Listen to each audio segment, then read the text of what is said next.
কাটো কাটো প্রথমটা কাটো, ইলিশ মাছ কাটো দেখে। ইলিশ মাছ কি সস্তা? হ্যাঁ একদম সস্তা।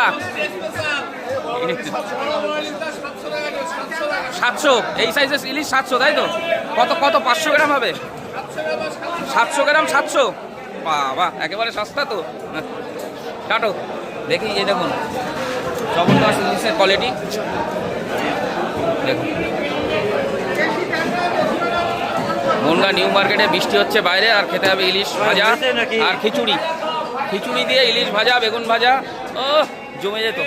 খিচুড়ি, গোবিন্দভোগ চালের খিচুড়ি। হ্যাঁ না না, এই বৃষ্টিতে বিরিয়ানি চলবে না। ইলিশ মাছ ভাজা, খিচুড়ি।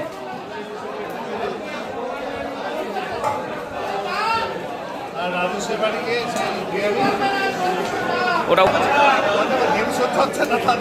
তাড়াতাড়ি তাড়াতাড়ি দে, তাড়াতাড়ি দে, তাই তো? দেরি সহ্য হচ্ছিল না।